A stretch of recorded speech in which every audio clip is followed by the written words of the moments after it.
இயேசு என்ற திருநாமத்துக்கு எப்போதுமே மிக ஸ்தோத்திரம். இயேசு என்ற திருநாமத்துக்கு எப்போதுமே மிக ஸ்தோத்திரம்.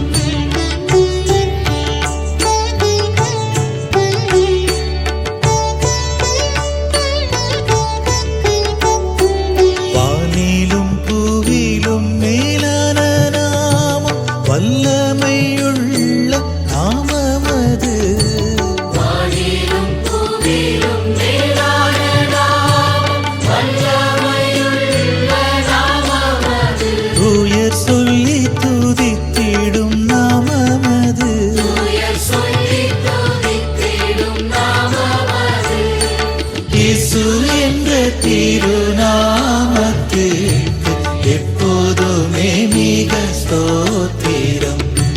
இயேசு என்ற திருநாமத்துக்கு எப்போதுமே மிக ஸ்தோத்திரம். கர்த்தருக்குள் பிரியமானவர்களே, இன்னொரு யூடியூப் வேத பாடத்திற்கு உங்களை வரவேற்பதில் அதிக மகிழ்ச்சி அடைகிறேன். நாம் ஏறத்தாழ இந்த வருஷத்தின் இறுதி மாதத்தில் பிரவேசிக்க இருக்கிறோம். குறிப்பாக டிசம்பர் மாதம் என்றாலே கிறிஸ்மஸிற்கான ஆயத்தங்களை செய்வது உலகம் எங்கும் கிறிஸ்தவர்கள் மத்தியில் ஒரு பெரிய எதிர்பார்ப்பை உண்டு பண்ணுகிற காலம். கிறிஸ்தவர்கள் என்று சொல்லுகிறவர்கள் கிறிஸ்மஸுக்கு ஆயத்தப்படுகிறார்களோ இல்லையோ, வணிகர்கள் மற்ற அதோடு தொடர்புடையவர்கள் இந்த கிறிஸ்மஸ் காலத்திலே எவைகளெல்லாம் வியாபாரம் செய்ய முடியும், எவ்வளவு லாபம் சம்பாதிக்கலாம் என்றெல்லாம் அவர்கள் அதற்கு முன்பாகவே ஆயத்தப்படுகிறார்கள் என்பது உண்மை. ஆகவே நீங்களும் நானும் கிறிஸ்மஸுக்கு ஆயத்தப்படுவதற்கு முன்பதாக துணிகளை உற்பத்தி செய்கிறவர்களாக இருக்கட்டும், கிறிஸ்மஸ் அலங்காரங்களை உற்பத்தி செய்கிறவர்களாகட்டும், பல மாதங்களுக்கு முன்பாகவே அதற்காக தங்களை ஆயத்தப்படுத்திக் கொள்ளுகிறார்கள். ஆகவே கிறிஸ்தவர்களோடு மாத்திரம் கிறிஸ்மஸ் தொடர்புடையதல்ல, அதை கடந்தும் அது பல நூற்றாண்டுகளாக வரவேற்பை பெறுகிற காலம். ஆனால் பல வருஷங்கள் கிறிஸ்மஸை கொண்டாடுகிற, அதை விமர்சையாக அனுசரிக்கிறவர்கள் மத்தியில் கிறிஸ்மஸினுடைய செய்தி எவ்வளவு தூரம் தாக்கத்தை ஏற்படுத்தி இருக்கிறது என்பது மிக மிக முக்கியம். ஏனென்றால் இதை அட்வென்ட் சீசன் என்று சொல்லுகிறோம்.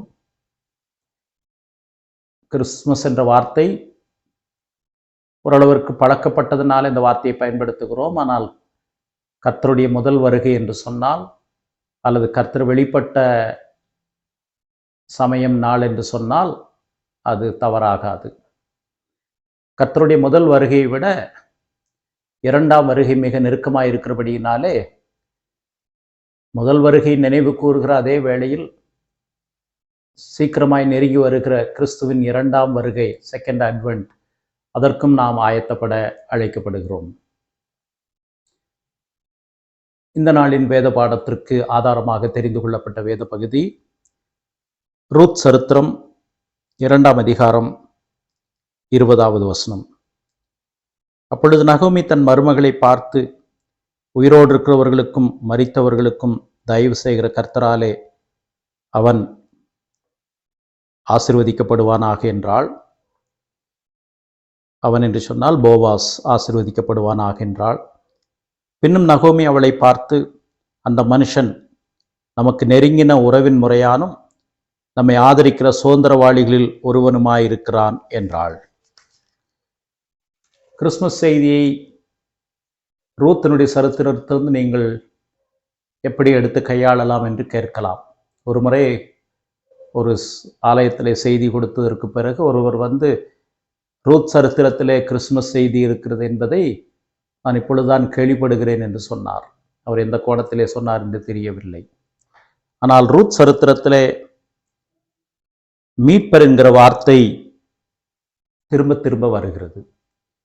த ரிடீமர், கின்ஸ்மன் என்ற வார்த்தை கோயல் என்று சொல்லக்கூடிய வார்த்தையோடு தொடர்புடையது. 4ஆம் அதிகாரத்திலே மீட்டு கொள்ள மாட்டேன், மீட்க வேண்டும் என்று மீட்பு என்ற வார்த்தை திரும்ப திரும்ப வருகிறது. பழைய ஏற்பாட்டிலே பல இடங்களிலே மீட்பர் என்ற பதம் பல கோணங்களிலே பயன்படுத்தப்படுகிறது. ரூத்தின் சரித்திரம் நமக்கு தெரியும். நியாயாதிபதிகளின் காலத்திலே பெத்லகேமிலே பஞ்சம் வந்தது. பெத்லகேம் என்றாலே அப்பத்தின் வீடு. பெத்லகேமிலே பஞ்சம் வந்தது. அப்பொழுது ஒரு குடும்பம், பெத்லகேம் ஊரான் ஆகிய அந்த மனுஷன் தன்னுடைய 2 குமாரரோடும் கூட மோவாப் தேசத்திற்கு போகிறான். அவனுடைய பெயர் எலிமலேக்கு. போன இடத்திலே அவர்கள் மோபாபிய பெண்களை திருமணம் செய்கிறார்கள். 3 ஆண் மக்களும் மரித்தார்கள். 3 விதவைகள் மாத்திரம் இருக்கிறார்கள். பெத்லகேமிலே பொழுது ஆகாரம் இருக்கிறது என்று சொன்ன வேளையில் அவர்கள் திரும்பி வர நேரிட்ட போது நமக்கு தெரியும், நகோமி, என்னை நகோமி என்று சொல்லாதிருங்கள், கர்த்தர் என்னை கசப்பாக்கினார், நிறைவுள்ளவனாய் நான் போனேன், கர்த்தர் என்னை வெறுமையாய் திரும்ப பண்ணினார், கர்த்தர் என்னை சிறுமைப்படுத்தி என்னை கிளேசப்படுத்தி இருக்கையில் நீங்கள் என்னை நகோமி என்பானேன் என்றாள். நகோமி சொன்ன வார்த்தையிலே நிறைவுள்ளவளாய் போகவில்லை. பெத்லகேமிலே பஞ்சம் உண்டானபடியினாலே மோவாப் தேசத்தை தேடி போனார்கள். எப்படி என்னும் இந்த பகுதியிலே ஓர்பால் என்று சொல்லக்கூடிய மருமகள் தன்னுடைய மாமியாரை முத்தம் செய்துவிட்டு திரும்பி போய்விட்டாள். ரூத் மாத்திரம் தன்னுடைய மாமியாரை தொடர்ந்து பெத்லகேமுக்கே வந்து மாமியாரோடு தங்கும்போது நடந்த சம்பவத்தை 4 அதிகாரங்களிலே நாம் செய்தியாக பார்க்கிறோம். இந்த ரூத்தின் சரித்திரத்திலே வருகிற மீட்பர் என்ற வார்த்தை தான் பழைய ஏற்பாட்டிலே கின்ஸ்மன், ரிடீமர், கின்ஸ்மன் என்ற வார்த்தை திரும்ப திரும்ப பயன்படுத்தப்படுகிறது. பெத்லகேமிலே பஞ்சம் வந்தது. பெத்லகேம் அப்பத்தின் வீடு. நமக்கு தெரியும், இதே ரூத்தின் சரித்திரம் 4ஆம் அதிகாரம் முடியும் போது இந்த போவாஸ் ரூத்தினுடைய வம்சத்திலே தான் ஈசாய் வந்தார். போவாஸ் ஓபேத்தை பெற்றான், ஓபேத் ஈசாயை பெற்றான், ஈசாய் தாவீதை பெற்றான். இதே சரித்திர சம்பவம் மத்தேயிலே நாம் படிக்கிறோம். 14 வம்சங்கள், தலைமுறைகளை நாம் படிக்கிறோம். அதிலே ஆபிரகாமின் குமாரனாகிய தாவீதின் குமாரனாகிய இயேசு கிறிஸ்துவின் வம்ச வரலாறு என்று படிக்கும்போது ரூத், போவாஸ் இவர்களுடைய சந்ததியிலே ஓபேத், ஈசாய், தாவீது, அப்படியே கிறிஸ்து தாவீதின் சந்ததியிலே பிறந்தார். ஆகவே இந்த ரூத்தின் சரித்திரம் கர்த்தராகிய இயேசு கிறிஸ்து தாவீதின் வம்சத்திலே பிறப்பதற்கு மூல காரணமாயிற்று. அதை குறித்து மத்தேயு 1ஆம் அதிகாரத்திலே சரித்திரபூர்வமாக நாம் படிக்கிறோம். பெத்லகேம் என்கிற வார்த்தை முதல் முறையாக வேதத்தில் எங்கே வருகிறது என்று உங்களுக்கு தெரியுமா? ஆதியாகமம் 35ஆம் அதிகாரம். ஏன் இதை படிக்க வேண்டும் என்று சொன்னால், இதில் ஒரு முக்கியமான செய்தி இருக்கிறது. பெத்லகேம்லே கர்த்தராகிய இயேசு கிறிஸ்து பிறந்தார். பாடல்களை நாம் கிறிஸ்துமஸ் பாடல்களை பாடும்போது பெத்லகேம் என்று பாடுகிறோம், பெத்லகேம் ஊர் என்று பாடுகிறோம். அந்த பெத்லகேம் என்ற ஊர் பதம் வேதத்திலே முதலாவது பயன்படுத்தப்படுகிற இடம் ஆதியாகமம் 35ஆம் அதிகாரத்தில் கிட்டத்தட்ட ராகேல் மரிக்கிற காலம். ராகேல் மரிக்கும் போது ஆதியாகமம் 35ஆம் அதிகாரம் 18-19 வசனங்கள். மரண காலத்தில் அவள் ஆத்துமா பிரியும் போது, ராகேலனுடைய ஆத்துமா பிரியும் போது அவள் அவனுக்கு பெனானி என்று பெயரிட்டாள். பெனோனி என்றால் வருத்தத்தின் மகன், பாடுகளின் மகன் என்று அர்த்தம். பெனானி, பாடுகளின் மகன். யார் பெயரிட்டாள்? ராகேல். அந்த பிள்ளை பெறும்போது, கடைசி பிள்ளை பெறும்போது மரிக்கிற அந்த தருணத்தில் தனக்கு பிறந்த குழந்தைக்கு பெனானி என்று பெயரிட்டால். பெனானி என்று சொன்னால் பாடுகளின் மகன், விசாரத்தின் மகன் என்று அர்த்தம். அவன் தகப்பனோ, அதாவது யாக்கோபோ, அவனுக்கு பென்யமீன் என்று பெயரிட்டான். பென்யமீன் என்ற பெயருக்கு அர்த்தம், பெனியாமின் என்ற பெயருக்கு அர்த்தம் வலது கரத்தினால் உயர்த்தப்படுகிறவர் என்று அர்த்தம். வலது கரத்தினால், தேவன் வலது கரத்தினால் உயர்த்துகிறார் என்று அர்த்தம். இந்த 2 பெயருக்கான அர்த்தங்களை மனதிலே வாங்கிக் கொள்ளுங்கள். பெனானி என்று சொன்னால் பாடுகளின் மகன், பென்யமீன் என்று சொன்னால் வலது கரத்தினால் உயர்த்தப்படுகிறவர், தேவனால் உயர்த்தப்படுகிறவர். ராகேல் மரித்து பெத்லகேம் என்னும் எப்பிராத்தா ஊருக்கு போகிற வழியிலே அடக்கம் பண்ணப்பட்டாள். எப்பிராத்தா எண்ணப்பட்ட பெத்லகேமே என்று மீகாவிலே நாம் பிடிக்கிற அதே இடம். ஏனென்றால் செபுலோன் நாட்டிலும் ஒரு பெத்லகேம் இருக்கிறது. ஆகவே அதை பிரித்து சொல்வதற்காக எப்பிராத்தா எண்ணப்பட்ட பெத்லகேமே, யூதாவை ஆளுகிறவர், உன்னை ஆளுகிறவர் அதிலிருந்து புறப்பட்டு வருகிறார் என்று நாம் மீகா தீர்க்கதரிசியிலே கிறிஸ்துவனுடைய பெத்லகேம் பிறப்பை பற்றி சொன்னதை படிக்கிறோம். இப்போ பெத்லகேம் என்பது முதல் முறையாக வேதத்தில் ஆதியாகமம் 35ஆம் அதிகாரத்தில் ஒரு மனிதனுக்கு 2 பெயர்கள் கொடுக்கப்பட்ட அடிப்படையிலே படிக்கிறோம். அதிலே முதல் பெயர் பாடுகளின் மகன் என்றும், அவர் அதே மனிதனுக்கு, அந்த மகனுக்கு வலது கரத்தினால் உயர்த்தப்படுகிறவர் என்ற பெயரும் கொடுக்கப்படுகிறது. இந்த 2ம் கிறிஸ்துவுக்கு சரியாக பொருந்தக்கூடியது. ஏனென்றால் கிறிஸ்து அடிக்கடி தம்மை பற்றி சொல்லும்போது மனுஷகுமாரன் அநேக பாடுகள் பட வேண்டும், அவர் துன்பப்பட வேண்டும் என்று திரும்ப திரும்ப சொல்லுகிறார். மனுஷகுமாரன் பாடுபட்டு மரித்து அடக்கம் பண்ணப்பட்டு உயிர் தெழ வேண்டும் என்று சொல்லுகிறதை நாம் படிக்கிறோம். அது பெனானி என்ற வார்த்தைக்கு, மூல வார்த்தையிலிருந்து வருகிற பொருளுக்கு இணையான வார்த்தை, இணையான பொருள். அடுத்தது பெஞ்சமின் என்று சொன்னால் நாம் படித்தோம், தேவனுடைய வலது கரத்திலே உயர்த்தப்படுகிறவர் என்று. அப்போஸ்தலர் நடபடிகள் 5ஆம் அதிகாரத்தில் இதே பொருள் பயன்படுத்தப்படுகிறதை நாம் பார்க்கிறோம்.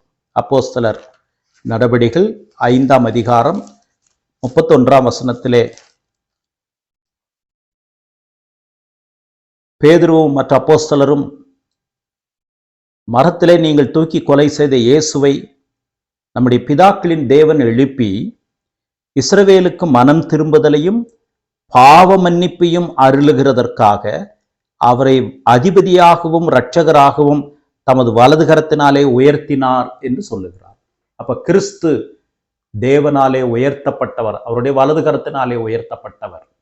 பழைய ஏற்பாட்டிலே பெத்லகேம் என்கிற கிறிஸ்து பிறந்த இடத்தினுடைய அந்த அடையாளம் சொல்லப்படுகிற முதல் பகுதி ஆதியாகமம் 35ஆம் அதிகாரத்தோடு தொடர்புடைய செய்தியானது கிறிஸ்து பாடுகளின் அடையாளமாகவும், பாடுபட்டு மரித்து உயிர் தெழுந்து தேவனுடைய வலது கரத்தினாலே உயர்த்தப்படுகிறவராகவும் இருக்கிறார் என்பதை சுட்டி காண்பிக்கிறது. இந்த அடிப்படையிலே பழைய ஏற்பாட்டிலே இரட்சகர் என்கிற வார்த்தை, ரிடீமர் என்கிற வார்த்தை நாம் ரூத் புஸ்தகத்திலே பார்த்தோம் அல்லவா? அந்த வார்த்தை பல இடங்களிலே பயன்படுத்தப்படுகிறது. குறிப்பாக ஏசாயா தீர்க்கதரிசியின் புஸ்தகத்தில் அநேக இடங்களில் இது பயன்படுத்தப்படுகிறது. நமக்கு தெரியும், ஏசாயா புஸ்தகம் பழைய ஏற்பாட்டினுடைய சுவிசேஷ புஸ்தகம் என்று கூட சொல்லுவார்கள். The book of Isaiah is identified or referred to as the Gospel of the Old Testament books. பழைய ஏற்பாட்டினுடைய சுவிசேஷ நூல். இயேசு கிறிஸ்துவனுடைய வருகை பற்றி அநேக படங்களை நாம் பார்க்கிறோம். நமக்கு ஒரு பாலகன் பிறந்தார், நமக்கு ஒரு குமாரன் கொடுக்கப்பட்டார், கர்த்தர்த்துவம் அவர் தோளின் மேல் இருக்கும், அவருடைய நாமம் அதிசயமானவர், ஆலோசனை கர்த்தா, வல்லமையுள்ள தேவன், நித்திய பிதா, சமாதான பிரபு எனப்படும். அவருடைய கர்த்தத்துவத்திற்கும் ராஜ்யத்திற்கும் முடிவில்லை, அவருடைய சமாதானத்தின் பெருக்கத்திற்கு முடிவில்லை. அதே போல ஒரு கன்னிகை கர்ப்பவதியாகி ஒரு குமாரனை பெறுவாள், அவருக்கு இம்மானுவேல் என்று பெயரிடுவார்கள். இப்படி பழைய ஏற்பாட்டினுடைய மேசியாவை பற்றிய, கிறிஸ்துவை பற்றிய அநேக தீர்க்க தரிசனங்களை நாம் ஏசாயாவிலே பார்க்கிறோம். அந்த ஏசாயா தீர்க்கதரிசியில் புஸ்தகத்தில் இரட்சகர் என்பது யெகோவாவோடு சம்பந்தப்படுத்தப்படுகிறது. அதிலே பயன்படுத்தப்படுகிற வார்த்தையும் இப்பொழுது நாம் ஆரம்பத்திலே படித்தோமே, ரூத் சரித்திரம் 2ஆம் அதிகாரம் 20ஆம் வசனத்திலே படித்தோமே, அந்த 2 வார்த்தைகளும் எபிரேய மொழியிலே ஒன்றாக இருக்கிறது, தமிழிலும் ஒன்றாக இருக்கிறதை நாம் பார்க்கிறோம். ஏசாயா 54 அதிகாரம் 54 அதிகாரம் 8 வசனத்திலே, அற்பகாலம் போன்ற கோபத்தினால் என் முகத்தை இமைப்பொழுது உனக்கு மறைத்தேன், ஆனாலும் நித்திய கிருபையுடன் உனக்கு இறங்குவேன் என்று கர்த்தராகிய உன் மீட்பர் சொல்லுகிறார். The Redeemer says, I will be merciful unto you through the everlasting grace. நித்திய கிருபையுடன் உனக்கு இறங்குவேன் என்று கர்த்தராகிய உன் மீட்பர் சொல்லுகிறார். இதே எபிரேய வார்த்தை தான் ரூத்தின் சரித்திரத்திலே பயன்படுத்தப்பட்டிருக்கு. நாம் வாசித்த பகுதியிலே படிக்கிறோம். ரூத் சரித்திரம் 2 அதிகாரம் 20 வசனத்திலே, நகோமி தன் மருமகளை பார்த்து, உயிரோடு இருக்கிறவர்களுக்கும் மரித்தவர்களுக்கும் தயவு செய்கிற கர்த்தர், அதே வார்த்தை கிட்டத்தட்ட, உனக்கு இறங்குவேன், நித்திய கிருபையுடன் உனக்கு இறங்குவேன், உனக்கு தயவு பாராட்டுவேன் என்ற வார்த்தை. கர்த்தரால் அவன் ஆசீர்வதிக்கப்படுவானாக. அந்த மனுஷன் நமக்கு நெருங்கின உறவின் முறையானும் நம்மை ஆதரிக்கிற சுதந்திரவாளிகளில் ஒருவனுமாயிருக்கிறான், மீட்பராயிருக்கிறான் என்ற வார்த்தை. கிறிஸ்து பிறந்த பொழுது லூக்கா எழுதின சுவிசேஷத்திலே இதே வாக்கு தத்துவத்தை ஞாபகமூட்டுகிறதை நாம் பார்க்கிறோம். இதே வாக்கு தத்துவம் அங்கே ஞாபகப்படுத்தப்படுகிறது. சகரியா அதை ஞாபகப்படுத்துகிறார். அவர் என்ன சொல்லுகிறார்? லூக்கா 1 அதிகாரத்தில் கிறிஸ்து பிறப்பதற்கு முன்பதாக சகரியா பரிசுத்தாவியால் நிரப்பப்பட்டு என்ன சொல்லுகிறார்? 69 வசனத்திலே, அவர் நம்முடைய பிதாக்களுக்கு வாக்குத்தத்தம் பண்ணின இரக்கத்தை செய்வதற்கும் தம்முடைய பரிசுத்த உடன்படிக்கையை நினைத்தருளி தமது ஜனத்தை சந்தித்து அவர்களை மீட்டு கொண்டார். மறுபடியும் மீட்பிற்கும் கடவுளுடைய இரக்கத்திற்கும், கிருபையுடன் கூடிய அவருடைய இரக்கத்திற்கும் உள்ள தொடர்பு தான் ஏசாயாவிலே சொல்லப்பட்டிருக்கிறது, ரூத்தின் சரித்திரத்திலே சொல்லப்பட்டிருக்கிறது. புதிய ஏற்பாட்டிலே கிறிஸ்து பிறப்பதற்கு சற்று முன்பாக யோவான் ஸ்நானகனுடைய தகப்பனாகிய சகரியாவும் தீர்க்க தரிசனமாக சொல்லியிருக்கிறார். இப்படி நாம் கிறிஸ்து அல்லது மீட்பர் என்ற அந்த பதத்தோடு, அந்த உறவோடு நாம் கடவுளுடைய செய்கையை நாம் தொடர்பு படுத்தினால் இந்த ரூத்தினுடைய சரித்திரத்தினுடைய செய்தி நமக்கு விளங்கும். இந்த ரூத்தின் செய்தியிலே மீட்பருக்குரிய 4 தகுதிகள் சொல்லப்பட்டிருக்கிறது. இந்த 4 பகுதிகளும் வேதம் முழுவதும் பரவி இருக்கிறது என்பது ஆச்சரியமான விஷயம். இந்த 4ம் தான் 2024 வருஷத்தினுடைய கிறிஸ்துமஸ் செய்தியாக நீங்கள் கவனித்து ஏற்று ஆயத்தப்பட வேண்டும் என்று உங்களை அன்புடன் அழைக்கிறேன். மீட்பருக்குரிய 4 குணாதிசயங்கள், the fourfold characteristics of the Redeemer kinsman that we need to embrace and experience as we prepare ourselves for this Advent season. மீட்பருக்குரிய முதலாவது தகுதி, அவர் நெருங்கிய உறவினராயிருக்க வேண்டும். The first qualification of the Redeemer, according to the law of Moses and the Old Testament, is he has to be a close relative, close kinsman. மிக நெருங்கிய உறவினராக இருக்க வேண்டும். He should be a relative. நாம் இங்கே படிக்கிறோம், ரூத்தின் சரித்திரத்திலே, லேவியராகமத்தில் இருக்கிறது. ரூத்தின் சரித்திரத்திலே அதனுடைய தொடர்ச்சியை பார்க்கிறோம். யாராவது ஒருவர் தங்களுடைய நிலத்தை, வீட்டை அடமானம் வைத்து அதை மீட்க முடியாமல் போனால், அதை மீட்பதற்கு 50 வருஷம் கழித்து யூபிலி வருஷம் என்று சொல்லப்படுவதில் அது திரும்ப அவர்களுக்கு கொடுக்கப்படுகிறது. இடைப்பட்ட பகுதியிலே நெருங்கிய உறவினர் மாத்திரம் அதை மீட்க முடியும். ரூத் 2 அதிகாரம் 20 வசனத்தில், அந்த மனுஷன் நமக்கு நெருங்கின உறவின் முறையானும் நம்மை ஆதரிக்கிறவனுமாயிருக்கிறார் என்று சொல்லுகிறதை பார்க்கிறோம். கிறிஸ்துவும் மீட்பராக நம்முடைய நெருங்கிய உறவினராயிருக்கிறார் என்று வேதம் ஆணித்தரமாக சொல்லுகிறது. உன் வித்துக்கும் அவள் வித்துக்கும் பகை உண்டாக்குவேன். யோவான் எழுதின சுவிசேஷம் 1ஆம் அதிகாரம் கிறிஸ்துமஸ் காலங்களிலே நாம் படிக்கிற வசனம், வார்த்தை மாம்சமாகி நமக்குள்ளே வாசம் பண்ணினார். The word became flesh and dwelt among us. கிறிஸ்து நம்மையில் ஒருவராக மாறினார். எப்படி மாறினார்? பாவத்திலே அல்ல. எபிரேயர் 2ஆம் அதிகாரம் இதை விரிவாய் சொல்லுகிறது. கிறிஸ்து எல்லாவற்றுக்கும் மேலாக உன்னதமானவர் என்று சொல்லக்கூடிய எபிரேய புஸ்தகத்திலே 2ஆம் அதிகாரத்தில் குறிப்பாக எப்படி எனில் 11ஆம் வசனத்தை பார்க்கலாம். பரிசுத்தம் செய்கிறவரும் பரிசுத்தம் செய்யப்படுகிறவர்களுமாகிய யாவரும், அதாவது கிறிஸ்துவும் பாவத்திலே விழுந்த மனுஷர்களும் யாவரும் ஒருவராலே உண்டாயிருக்கிறார்கள். இது நிமித்தம் அவர்களை சகோதரர் என்று சொல்ல அவர் வெட்கப்படாமல், உம்முடைய நாமத்தை என் சகோதரருக்கு அறிவித்து சபை நடுவில் உம்மை துதிப்பேன் என்றும், நான் அவரிடத்தில் நம்பிக்கையாயிருப்பேன் என்றும், இதோ நானும் தேவன் எனக்கு கொடுத்த பிள்ளைகளும் என்றும் சொல்லியிருக்கிறார். ஆதலால் பிள்ளைகள் மாம்சத்தையும் இரத்தத்தையும் உடையவர்களாயிருக்க அவரும் அவர்களைப் போல மாம்சத்தையும் இரத்தத்தையும் உடையவரானார். யாரை பற்றி சொல்லியிருக்கிறது? கிறிஸ்து. வார்த்தையான அவர், தேவனுக்கு சமமானவர். பிலிப்பியர் 2ஆம் அதிகாரத்திலே பவுல் சொல்லுகிறதை போல, தேவனுக்கு சமமாயிருப்பதை கொள்ளையாடின பொருளாக எண்ணாமல் அடிமையின் ரூபம் எடுத்து மனுஷ சாயலானார். சிலுவை மரண பரியந்தமும் கீழ்ப்படிந்தார். ஜீவகாலமெல்லாம் மரண பயத்தினாலே அடிமைத்தனத்திற்குள்ளானவர்கள் யாவரையும் விடுதலை பண்ணும்படிக்கு அவர் அப்படியானார். இந்த வார்த்தை, இந்த வசனம் சங்கீதம் 22 கையாளப்பட்டிருக்கிறது. சங்கீதம் 22 நமக்கு தெரியும், கிறிஸ்து சிலுவையிலே சொன்ன வார்த்தையினுடைய முன் அடையாளமாக பயன்படுத்தப்படுகிற வார்த்தை, என் தேவனே என் தேவனே ஏன் என்னை கைவிட்டீர் என்று ஆரம்பிக்கிறது. அப்படி ஆரம்பித்து அது எப்படி முடிகிறது என்று, எப்படி தொடர்ந்து போகிறது என்று சொன்னால், இதோ உமது நாமத்தை என் சகோதரருக்கு அறிவித்து சபை நடுவிலே உம்மை துதிப்பேன். இப்படி கிறிஸ்து நம்மை போல நம்மில் ஒருவராக மாறினார். பிள்ளைகள் மாம்சத்தையும் இரத்தத்தையும் உடையவர்களாயிருக்க அவரும் அப்படி வந்தார்.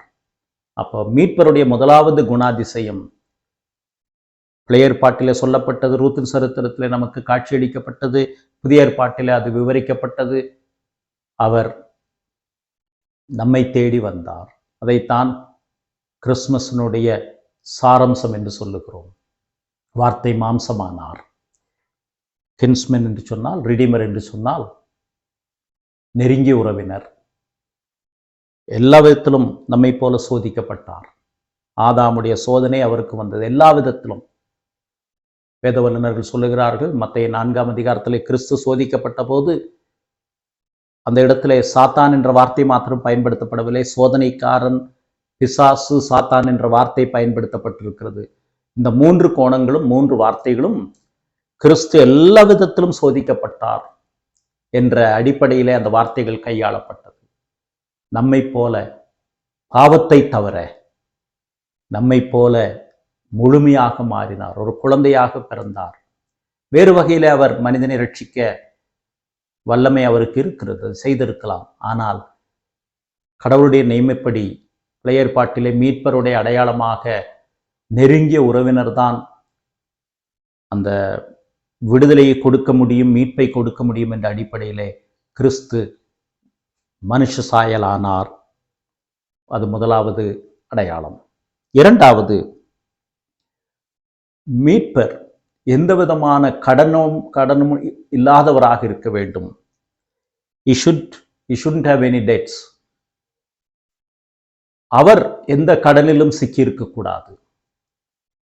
He should be free of any debts. நாம் வேதத்தில் தெளிவாக படிக்கிறோம், கிறிஸ்து பாவமற்றவராக முழுமையாக வாழ்ந்தார். அவர் கீழ்ப்படிந்திருந்தார். பவுல் பிலிப்பியருக்கு அதை சொல்லும்போது சொல்லுகிறார், அவர் தம்மைத்தாமே வெறுத்த அடிமையானார், மனுஷ சாயலானார், கீழ்ப்படிந்தார். எதுவரை கீழ்ப்படிந்தார்? சிலுவையின் மரண பரியந்தம் அவர் கீழ்ப்படிந்தார். ஆகவே யோவான் அவரை பார்த்து சொன்ன வார்த்தை, இதோ உலகத்தின் பாவத்தை சுமந்து தீர்க்கிற தேவாட்டுக்குட்டி என்று சொன்னான். பழைய ஏற்பாட்டிலே அந்த ஆடு தெரிந்து கொள்ளப்பட்ட ஆடு. எந்த பழுதுமில்லாத ஆடு. அந்த ஆட்டை தான் தெரிந்தெடுத்து மகா பரிசுத்த ஸ்தலத்திலே பலியிட்டு இரத்தத்தை தெளிப்பார்கள். இன்னொரு ஆடு, தெரிந்தெடுக்கப்பட்ட ஆடு, மறுபடியும் தெரிந்தெடுக்கப்பட்ட ஆடு, பழுதில்லாத ஆடு போக்காடாக விடப்படும். கிறிஸ்து பழுதில்லாதவர், பாவமறியாதவர். மீட்பருடைய இரண்டாவது குணாதிசயம், அவர் எந்த விதமான கடனும் இல்லாமல், குற்றத்திற்கும் இடமில்லாதவராக இருக்க வேண்டும். அவர் குற்றமற்ற ஆட்டுக்குட்டி என்பதை நாம் பல கோணங்களிலே படிக்கிறோம். எஸ்ஐயா 53ஆம் அதிகாரத்திலே அவரை பற்றி படிக்கும்போது, அவர் சத்தமிடாத ஆட்டை போல இருந்தார், அவர் தூய்மையானவராக இருந்தார். பெத்லகேமிலே, பொதுவாக பெத்லகேம் எருசலேமிலிருந்து ஒரு 5-6 கிலோமீட்டர் தென்பகுதியில் இருக்கிறது. பெத்லகேமினுடைய ஒரு சிறப்பு அம்சம் என்னவென்றால், அங்கே இருந்த மேய்ப்பர்கள் இந்த பலிக்கான விசேஷமான ஆட்டை பராமரிக்கும் பணியிலே அவர்கள் இருந்தார்கள். பலிக்கு எருசலேமிலே பலி செலுத்துவதற்காக கொண்டு வரப்படுகிற ஆடு பழுதில்லாதா இருக்க வேண்டும். மற்ற இடங்களெல்லாம் ஆடுகள் பராமரிக்கப்பட்டாலும் எருசலேமிலே பிரத்யேகமாக இந்த பலிக்கான, மகா பரிசுத்த ஸ்தலத்திலே பலிக்கான அந்த ஆட்டை அவர்கள் பராமரிக்க வேண்டும். அப்பொழுது அந்த ஆடு பிறந்த உடனேயே அதை சுற்றி பாதுகாத்து பரிசுத்தமாக அவர்கள் சுத்தமாக பராமரித்து எருசலேமுக்கு கொண்டு வந்து பலியிடுவதற்கு அவர்கள் அதை ஆயத்தப்படுத்துவார்கள். பிள்ளையை துணிகளில் சுற்றி முன்னணியிலே குடத்திற்கு காண்பீர்கள் என்று சொல்லும்போது, பலிக்கான அந்த பழுதற்ற ஆடு துணியிலே சுற்றப்பட்டு பாதுகாக்கப்பட்டு எந்த விதமான சிறிய ஒரு பாதிப்பு கூட இல்லாத, சிராய்ப்பு, ஒரு சிறிய அடிபடாத அப்படிப்பட்ட பழுதற்ற ஆட்டுக்குட்டியாகத்தான் அது தெரிந்தெடுக்கப்பட வேண்டும். கிறிஸ்து அப்படிப்பட்ட அவராக இந்த உலகத்திலே பிறந்தார். மரியாளிடத்திலே சொல்லப்பட்டது, உன்னிடத்தில் உற்பத்தியாயிருக்கிறது பரிசுத்தமானது, தேவனுடைய குமாரன் எனப்படும் என்று சொல்லப்பட்டது. மீட்பருக்குரிய இரண்டாவது குணாதிசயம், அவர் எந்த விதமான குற்றம் இல்லாதவராகவும் கடன் இல்லாதவருமாகவும் இருக்க வேண்டும். அதைத்தான் ரூத்தினுடைய சரித்திரத்திலே படிக்கிறோம். அந்த சுதந்திரவாளி உறவின் முறையான் அப்படிப்பட்ட தன்மையுடையவராயிருந்தார் என்று. முதலாவது உறவினராய் இருக்க வேண்டும், இரண்டாவது குற்றமற்றவராய் இருக்க வேண்டும், மூன்றாவது அடமானம் வைக்கப்பட்ட பொருளை மீட்கக்கூடிய தகுதியுடையவராய் அல்லது அதற்குரிய பொருளுடையவராய் இருக்க வேண்டும். He should be resourceful. உறவினராயிருந்து குற்றமற்றவராயிருந்து பிரயோஜனம் கிடையாது. ஏனென்றால் போவாசுடைய குணாதிசயத்தை பார்க்கிறோம். எவ்வளவு அப்பழுக்கு இல்லாதவராய் அந்த மனிதன் இருந்தார். ஒருவேளை ரூத் வந்தபோது கூட நாம் அதை சரியாக செய்ய வேண்டும் என்று சொன்னார். வேறு சுதந்திரவாளி இருக்கிறார், அவரை கேட்டு பார்க்கலாம், அவர் ஒத்துக்காத பட்சத்திலே நான் அதை மீட்டுக் கொள்ளுவேன் என்று சொல்லுகிறார். அதே தன்மையைத்தான் நாம் இங்கே பார்க்கிறோம். அவர் அந்த மீட்டுக்கொள்ளக்கூடிய பொருளாதார வசதி உடையவராய் இருக்க வேண்டும். ஏனென்றால் மற்ற உறவினரை பார்த்து கேட்டார்கள், நீர்தான் இந்த சுதந்திரத்தை மீட்க வேண்டும் என்று சொன்னபோது, நான் என்னுடைய சுதந்திரத்தை இழந்து போகாதபடிக்கு நான் அதை மீட்க மாட்டேன் என்று அவர் பின்னாரே போய்விட்டார். 3ஆம் அதிகாரத்தில் நாம் அதை படிக்கிறோம். ஆனால் போவாஸ் என்ன செய்தார்? அவர் உறவினர் மாத்திரமல்ல, குற்றமற்றவராக இருந்தது மாத்திரமல்ல, அவர் அந்த அடமானம் வைக்கப்பட்ட அந்த நிலத்தை மீட்பதற்குரிய ஐஸ்வர்யமுடையவராயிருந்தார். மீட்பதற்குரிய தகுதி ஐஸ்வர்ய சம்பன்னராயிருக்க வேண்டும். He should be resourceful. இயேசு கிறிஸ்து அவருக்குள்ளாக இந்த உலகம் படைத்தது, யோவான் படைக்கப்பட்டது என்று யோவான் சொல்லுகிறார். யோவான் 1ஆம் அதிகாரத்திலே, ஆதியிலே வார்த்தை இருந்தது, அந்த வார்த்தை தேவனிடத்தில் இருந்தது, அந்த வார்த்தை தேவனாய் இருந்தது, அவருக்குள் சகலமும் சிருஷ்டிக்கப்பட்டது, உண்டானதொன்றும் அவராலே அல்லாமல் உண்டாகவில்லை. அந்த வார்த்தை அப்படிப்பட்ட தன்மையுடையதாய் இருந்தது. அவருக்குள் ஜீவன் இருந்தது, அந்த ஒளி இருளிலே பிரகாசிக்கிறது. உலகத்திலே வந்து எந்த மனுஷனையும் பிரகாசிப்பிக்கிற ஒளியே அந்த மெய்யான ஒளி. அந்த வார்த்தை சகலமும் அவர் மூலமா உண்டாயிற்று. அந்த வார்த்தை 14ஆம் வசனத்திலே மாம்சமாகி கிருபையினாலும் சத்தியத்தினாலும் நிறைந்தவராய் நமக்குள்ளே வாசம் பண்ணினார். அந்த வார்த்தை மாம்சமாகி வந்தது. கிறிஸ்து ஐஸ்வர்ய சம்பன்னர் என்று வேதம் சொல்லுகிறது. 2 கொரிந்தியரிலே பவுல் சொல்லுகிறார், அவர் சிலுவையிலே மரித்து உயிர்த்தெழுந்ததற்கு பிறகு பவுல் சொல்லுகிறார். என்றால் அன்றைக்கு சிலுவையிலே மரித்தவர்கள் அவர்கள் தரித்திரர்கள். அவர்களுக்கு இந்த உலகத்திலே எந்த விதமான பாத்திரமும் கிடையாது. அவர்கள் ஐஸ்வர்யவான்களாக இருக்க முடியாது. குடும்பத்தார் கைவிட்டு விடுவார்கள். அப்படிப்பட்ட சிலுவையிலே, கோர சிலுவையிலே மரித்த இயேசு கிறிஸ்து உயிர்த்தெழுந்ததற்கு பிறகு எழுதப்பட்ட 2 கொரிந்தியர் நிருபத்திலே பவுல் சொல்லுகிறார். 2 கொரிந்தியர் 8ஆம் அதிகாரத்தில் 9ஆம் வசனத்தில் நம்முடைய கர்த்தராகிய இயேசு கிறிஸ்துவின் கிருபையை அறிந்திருக்கிறீர்களே, அவருடைய கிருபை பற்றி சொல்லுகிறார். அவர் ஐஸ்வர்யம் உள்ளவராயிருந்தும் நீங்கள் அவருடைய தரித்திரத்தினாலே ஐஸ்வர்யவான்களாகும்படிக்கு உங்கள் நிமித்தம் தரித்திரானாரே. கிறிஸ்து ஐஸ்வர்ய சம்பன்னர். அவருடைய ஐஸ்வர்யத்தினுடைய இரக்கத்தை நாம் பல கோணங்களிலே வேதத்திலே படிக்கிறோம். மன்னிப்பதற்கு அதிகாரம் பெற்றிருந்தார். பூமியிலே பாவங்களை மன்னிப்பதற்கு மனுஷகுமாரனுக்கு அதிகாரம் இருந்தது. கடவுளிடத்திலே கொண்டு போய் சேர்ப்பதற்கு அவர் வல்லமை பெற்றிருந்தார். என்னாலே இல்லாமல் ஒருவனும் பிதாவினிடத்தில் வரான் என்று சொன்னார். நானே வழியும் சத்தியமும் ஜீவனுமாயிருக்கிறேன் என்று சொன்னார். அவர் இந்த உலகத்திலே வந்து பரிசுத்தராய் வாழ்ந்து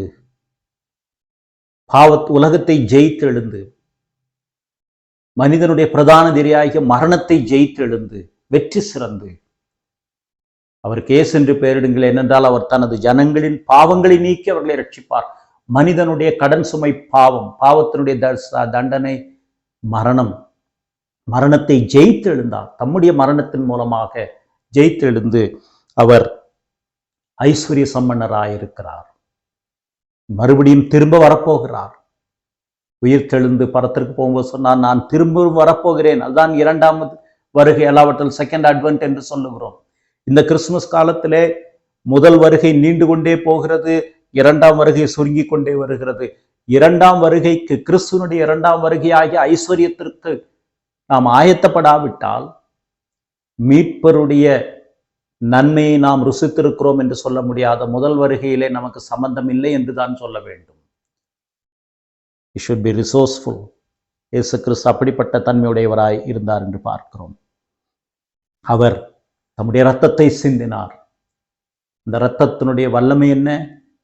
சகல பாவங்களை நீக்கி நம்மை சுத்திகரிக்கக்கூடிய வல்லமை உடையது. பேதுரு அதை சொல்லும்போது என்ன சொல்லுகிறார்? 1 பேதுரு 1ஆம் அதிகாரம் 18-19 வசனங்களிலே சொல்லுகிறார். 1 பேதுரு 1ஆம் அதிகாரம் 18-19 வசனம்.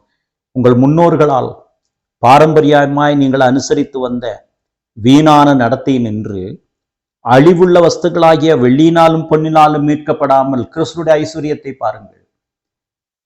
அழிவுள்ள வஸ்துக்களாகிய வெள்ளியினாலும் பொன்னினாலும் மீட்கப்படாமல், கிறிஸ்துடைய ஐஸ்வர்யம் அழிவுக்குரியதோடு சம்பந்தப்பட்டது அல்ல. இந்த உலகத்தில் உள்ள எல்லா பொருட்களும் ஒரு நாளிலே அழிக்கப்படும், புதிதாக சிருஷ்டிக்கப்பட போகிறது. குற்றமில்லாத மாசற்ற ஆட்டுக்குட்டியாகிய கிறிஸ்துவின் விலையேற பெற்ற ரத்தத்தினாலே மீட்கப்பட்டீர்கள் என்று அறிந்திருக்கிறீர்களே. கிறிஸ்து அப்படிப்பட்ட ஐஸ்வர்ய சம்பன்னர். எபிரேயர் நிருபம் திரும்பவும் அதை வலியுறுத்துகிறதை நாம் பார்க்கிறோம். எபிரேயர் 9ஆம் அதிகாரம் 11ஆவது வசனத்திலே என்ன படிக்கிறோம்? கிறிஸ்துவானவர் வரப்போகிற நன்மைகளுக்குரிய பிரதான ஆசாரியராய் வெளிப்பட்டு கையினால் செய்யப்பட்டதாகி இந்த சிருஷ்டி சம்பந்தமான கூடாரத்தின் வழியாக அல்ல, பெரிதும் உத்தமமான கூடாரத்தின் வழியாகவும் வெள்ளாட்டுக்கடாய் இளங்காலை வெகுடு ரத்தத்தினாலே அல்ல, தம்முடைய சொந்த இரத்தத்தினாலும் ஒரே தரம் மகா பரிசுத்த ஸ்தலத்திலே பிரவேசித்து நித்திய மீட்பை உண்டு பண்ணினார். இது கிறிஸ்துவனுடைய ஐஸ்வர்யத்தினுடைய மேன்மை. இறுதியாக மீட்பருடைய 4வது தகுதி, அவர் உறவினராயிருந்து இருப்பது மாத்திரமல்ல, குற்றமற்றவராய் இருப்பது மாத்திரமல்ல. போவாசுடைய குணாதிசயங்களில் அதை பார்க்கிறோம். அவர் ஐஸ்வர்ய சம்பன்னராய் ரிசோர்ஸ்ஃபுல்லாக இருக்க வேண்டும் என்பது மாத்திரமல்ல, விருப்பமுடையவராய் இருக்க வேண்டும். You should be reaching out. அவர் விருப்பமுடையவராய் இருக்க வேண்டும். The desire to save the lost. இயேசு கிறிஸ்து அப்படிப்பட்ட விருப்பமுடையவராய் இருந்தார் என்று வேதம் சொல்லுகிறது. லூக்கா எழுதின சுவிசேஷத்தில் அவர் சொல்லுகிறார், இழந்து போனதை தேடவும் ரட்சிக்கவுமே மனுஷகுமாரன் வந்திருக்கிறார் என்று தம்மை குறித்து சொன்னார். The Son of Man came to seek and save that was lost. தேடி ரட்சிக்க வந்தார். இயேசு கிறிஸ்து அப்படிப்பட்ட மீட்பராக வேதத்திலே காணப்படுகிறார். பழைய ஏற்பாட்டிலே கடவுள் இஸ்ரவேல் ஜனங்களை பல வருஷங்களாக அவர்கள் தம்மை மறுதலித்து தம்முடைய நாமத்தை அசட்டை செய்த போதும் திரும்ப திரும்ப அவர்களை தம் பக்கமாக இழுத்துக் கொள்வதற்காக செய்திகளை அனுப்பி கொண்டே இருக்கிறார். இதை நாம் குறிப்பாக பார்த்து முடிக்கலாம். யோவான் 10ஆம் அதிகாரத்தில் ஆடுகளுக்காக என் ஜீவனை கொடுக்கிறேன் என்று சொல்லுகிறார். நானே நல்ல மேய்ப்பன், நல்ல மேய்ப்பன் ஆடுகளுக்காக தன் ஜீவனை கொடுக்கிறான். He had a desire to lay down his life for his sheep. அப்போ பழைய ஏற்பாட்டில் ஒருவர் மீட்க வேண்டும் என்று சொன்னால் தன்னுடைய விருப்பத்தை தெரிவிக்க வேண்டும். நமக்கு தெரியும், ரூத்துடைய சரித்திரத்திலே சுதந்திரவாளியான முதல் சுதந்திரவாளி என்ன செய்து விட்டார்? எனக்கு இந்த மீட்பில் எனக்கு சம்பந்தமில்லை, நான் விலை கொள்ளுகிறேன் என்று போய்விட்டார். அவருக்கு பணம் இருந்திருக்கலாம், நெருங்கிய உறவினராக இருந்திருக்கலாம், ஒருவேளை குற்றமில்லாதவராக கூட இருந்திருக்கலாம். ஆனால் அவருக்கு விருப்பம் இல்லை. இயேசு கிறிஸ்து என் ஆடுகளுக்காக என் ஜீவனை கொடுக்கிறேன். இங்கே கவனிக்க வேண்டிய ஒரு சத்தியம் இருக்கிறது. யோவான் 10:18 நான் என் ஜீவனை ஒருவனும் என் ஜீவனை என்னிடத்திலிருந்து எடுத்துக்கொள்ள மாட்டான், நானே அதை கொடுக்கிறேன், அதை கொடுக்கவும் எனக்கு அதிகாரம் உண்டு, அதை மறுபடியும் எடுத்துக்கொள்ளவும் எனக்கு அதிகாரம் உண்டு, இந்த கட்டளை என் பிதாவினிடத்தில் பெற்றுக்கொண்டேன் என்றார். அதனுடைய அர்த்தம் என்ன? ஏன் இயேசு கிறிஸ்து இந்த வார்த்தை சொல்ல வேண்டும்? நானே என் ஜீவனை கொடுக்கிறேன், ஒருவனும் அதை என்னிடத்திலிருந்து எடுத்துக்கொள்ள மாட்டான். அப்படி என்றால் யூதாஸ் அவரை காட்டி கொடுத்தான், யூதர்கள் அவரை சிலுவையில் அறைந்தார்கள், ரோமர்கள் அவரை ஒப்புக் கொடுத்தார்களே, எப்படி அது சாத்தியம் என்று கேட்கலாம். இங்கேதான் நாம் வேதத்தினுடைய சத்தியத்தை புரிந்து கொள்ள வேண்டும். தேவனுடைய முன்னறிவின்படி இயேசு கிறிஸ்து ஒப்புக் கொடுக்கப்பட்டார் என்று வேதம் சொல்லுகிறது. இயேசு கிறிஸ்து தாமே தம்முடைய ஜீவனை ஆடுகளுக்காக கொடுத்தார். உங்களுக்காக, எனக்காக அவர் முதல் முறையாக இந்த உலகத்திலே வந்தது. தம்முடைய ஜீவனை தாமே கொடுக்கிற இரட்சகராக வந்தார். இரட்சகருக்குரிய அறிகுறி தன்மை அதுதான். இங்கே ஒரு சத்தியத்தை சொல்லி இதை நிறைவு செய்ய விரும்புகிறேன். யாருக்கு மரணம்? பாவம் செய்த ஆத்மாதான் சாகும். ஆதாம் பாவம் செய்தான், மரித்தான். சரீரத்திலே 900 ஆண்டுகளுக்கு பிறகு மரித்தான், ஆவியிலே அன்றைக்கு மரித்தான். பாவம் செய்கிற ஆத்மா சாகும். ஆதாம் பாவம் செய்தான், நாமும் ஆதாமிலே விழுந்தவர்கள், ஆகவே நமக்கு மரணம் உண்டு. கிறிஸ்து பாவம் செய்யவில்லை, அதைத்தான் நாம் முதலே பார்த்தோம். அவர் எப்படி மரிக்க முடியும்? கடவுள் தம்முடைய பிரமாணத்தை மாற்ற முடியாது. பாவம் செய்கிற ஆத்மா சாகும். ஆதாம் நிரந்தரமாக தொடர்ந்து கீழ்ப்படிந்திருந்தால் அவனுக்கு மரணம் கிடையாது. இந்த கனியை புசிக்கும் நாளிலே தான் சாவா என்று சொன்னார், இல்லாவிட்டால் சாவு கிடையாது. கடவுளுடைய பிரமாணம் மாறாது. ஆதாம் பாவம் செய்தான், அந்த நாளிலே செத்தான். அந்த நிமிஷத்திலே கடவுளை விட்டு நிரந்தரமாக பிரிக்கப்பட்ட நிலைமையை கண்டான். கிறிஸ்து பாவம் செய்யவில்லை, அவர் எப்படி மரிக்க முடியும்? அதே தத்துவம் தான் இங்கே வருகிறது. முந்தின ஆதாம் கீழ்ப்படியவில்லை, பாவத்திலே விழுந்தான், மரித்தான். பிந்தின ஆதாம் கீழ்ப்படிந்தார், அவர் மரிக்க முடியாது. ஆகவேதான் இயேசு கிறிஸ்து சொன்னார், என் ஜீவனை ஒருவனும் என்னிடத்திலிருந்து எடுத்துக்கொள்ள மாட்டான். ஏனென்றால் இந்த கற்பனை கட்டளை என் பிதாவினிடத்தில் பெற்றுக்கொண்டேன். ஆதாமிடத்திலே சொல்லப்பட்ட அதே கற்பனை, நானே என் ஜீவனை கொடுக்கிறேன், என் ஆடுகளுக்காக என் ஜீவனை கொடுக்கிறேன். இதைத்தான் மீட்பருடைய 4வது குணாதிசயம் என்று பார்க்கிறோம். விருப்பமுடையவராய் இருக்க வேண்டும். கிறிஸ்து கெத்செமனே தோட்டத்திலே என்னுடைய சித்தப்படி அல்ல, இந்த பாத்திரம் என்னை விட்டு நீங்க கூடுமானால் நீங்கட்டும், ஆனாலும் என்னுடைய சித்தத்தின்படி அல்ல, உம்முடைய சித்தத்தின்படி ஆக்கடவது என்று சொன்னார். கிறிஸ்து தம்மை பற்றி அடிக்கடி பயன்படுத்தின வார்த்தை மனுஷகுமாரன், மனுஷகுமாரன், மனுஷகுமாரன். இந்த கிறிஸ்து பிறந்ததை நினைவு கூறுகிற இந்த நாட்களிலே மெய்யாகவே நான் கிறிஸ்துவை விசுவாசித்து அவர் கொண்டு வந்த மீட்பை ஏற்றுக்கொண்டவனாக இந்த கிறிஸ்துமஸ்ல பிரவேசிக்கிறேனா? அவர் மீண்டும் மனுஷகுமாரன் மகிமையிலே வரப்போகிறார், அதற்கான அறிகுறிகள் தெரிய ஆரம்பித்து விட்டது, சீக்கிரமாய் அவர் வரப்போகிறார் என்ற அடிப்படையிலே இரண்டாம் வருகையோடு என்னுடைய கிறிஸ்மஸ் ஆயத்தம் கொண்டாட்டம் தொடர்புடையதாக இருக்கிறதா? இல்லாவிட்டால் நான் ஏற்கனவே சொன்னது போல உங்களையும் என்னையும் விட நிறைய பேர், வணிகர்கள், நெசவாளர்கள், மற்ற அநேகர் நியாயமான காரணங்களுக்காக, தவறு என்று சொல்ல முடியாது, கிறிஸ்மஸுக்காக ஆயத்தப்படுவது போல மேலோட்டமான ஆயத்தமாக இருக்கும் அல்ல. மீட்பர் கொண்டு வந்த அந்த ஆசீர்வாதத்தை ஏற்றுக்கொண்டவர்களாக, வேதபூர்வமான அந்த ஆசீர்வாதத்தை பெற்றவர்களாக நாம் இந்த கிறிஸ்மஸ் காலத்தில் பிரவேசிக்கவும் கர்த்தருடைய நன்மையை பெறவும் தேவன் தாமே நமக்கு கிருபை செய்வாராக.